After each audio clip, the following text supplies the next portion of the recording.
because in addition to all my symptoms, I know that I had some other life traumas that had gone on that I hadn't dealt with that would add to my symptoms. So it was a whole mirage of things that had to be dealt with. I appreciate you sharing that and going through that whole journey. So I'm gonna get into the mental health part of it, but I kind of want to take it back to something you were saying. Surgery after surgery, doctor visit after doctor visit. How did that whole navigating countless surgeries just without real answers shape your perspective on healthcare as well as self-advocacy?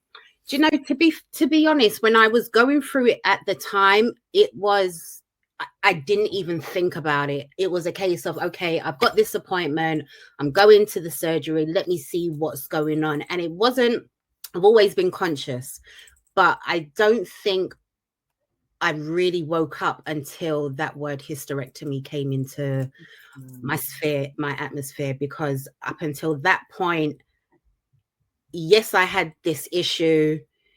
Yes, we didn't know what was going on, but I just dealt with it. It was just something I had to deal with. And because the doctors made it seem as though it was a normal thing and that my symptoms were normal, and everybody experiences periods differently, yours is just a little bit on the worse side, I just kind of shoved it to the back of my head and downplayed it, to be honest, because that's what we do. I downplayed it. So you're not really paying it no mind and don't think it. So I'm not really paying it that much attention. It's just something that is happening to me on a monthly basis that I have to deal with.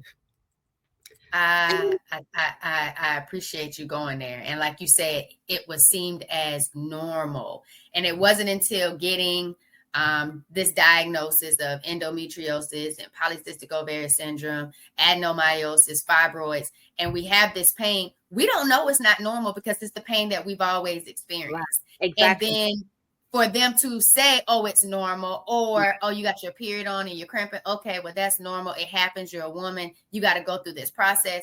And it's like, now that we are more aware and understand, you're not supposed to have no pain at all. And if there is pain, then there is a situation, there is a problem of what's actually going on inside. So I love when people say, you know, well, they said it was normal. Yeah. Well, you find reasons to validate what it is. Yeah, it is not normal. And it's just like, we got to keep saying that and repeting that. Like, just keep running that thing back. It's not normal. It's not normal. It's not normal. Just so it sinks in, so you can say, okay, well, what do I need to do?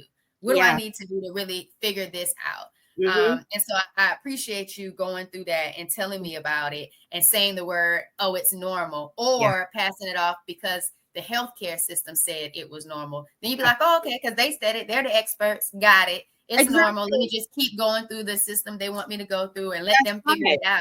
You think because they are the professionals, they know best, but really and truly, you're the one that knows your body the best. You're the one who knows what is wrong, knows what can irritate or trigger certain symptoms or certain emotions. It's all down to us, and we give them too much power over our lives and our health. And I'm not dismissing the healthcare, especially not at all, because we need them to give us the answers. We need them to tell us what's really going on, so then we can empower ourselves to figure out how we're going to go on this healing journey. So I'm not saying I never bash them. Yeah, I'm not dismissing them at all, because over the years that I have been under their care, they have treated me with the utmost respect. They've been really sensitive to my needs. They just haven't helped me in finding a solution in healing or reducing my symptoms, and I've been able to do that by myself, and I haven't been to see a doctor in about 3 years. That's a beautiful thing. I'm so proud of you. Let's go into it now. That mental health, how did that look for you starting this journey? Like, what did you have to start with first? What was that first step with your mental health and your mindset that got you on your own personal healing journey? Yeah, I had to take it back to God. I had to take it back to God and pray for guidance, help, support, just everything that he can offer me, just to cover me, because this journey, that I'm about to take by myself is not going to be an easy one. And I know that prior to my starting point, I had tried certain things and never succeeded. And I feel like that's because I didn't put him first and I didn't bring him into my life. I thought I could do it all by myself. But the moment I stepped to God and took it back to him, he just started to give me little clues, signs as to things that I need to be doing and things, the direction that I needed to be moving in. So for my mental health, it was bad. Like, it was really, really bad. I didn't want to go out. I wouldn't go out during the day. If I had to go out, it would be in the evening when it was dark and I could hide and mask away. Didn't really see friends or family. I literally isolated myself. I didn't have a partner because why have I got a partner? I can't offer you nothing. So it was just a very lonely time.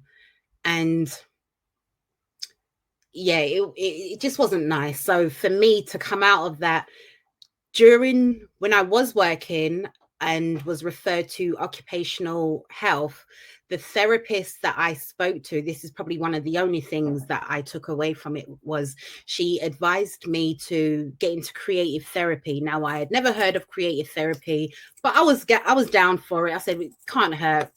So I looked into that and I decided to do baking and also sewing. So those were my two passions from childhood. So I picked those back up, and those just gave me a sense of achievement, a sense of capability, a sense of confidence, and a sense that I am here for a reason. I'm not quite sure what that reason is just yet, but I know that there's more for me to do here before I go. So that just really changed the game for me. It gave me something to focus on. It gave me something positive that I could just drift away for literally hours and sit down and decorate. It's not so much the baking, it's the cake decorating that I really liked. So I could literally sit for hours decorating cakes or cookies and just lose myself and be okay with that. And that just gave me a sense of pride and accomplishment. And I just needed more of that. I do apologize. One moment. Let me just okay. That just really helped me to know that I had more to offer and that I wasn't just here for the sake of being here. God did love me and he has provided me with plenty gifts, because I was gifted in not only the baking side but also sewing as well. So, my dad was very talented. My mom is very talented and creative. So it was something that I could just hone in on, and that just really set the tone for me, wanting more for myself and wanting to go out and get more. And that's when I just decided, you know what, we're going to change things up. We're going to start doing positive things, stop watching all this negative stuff on the TV, on Netflix. And no, it's not helping me.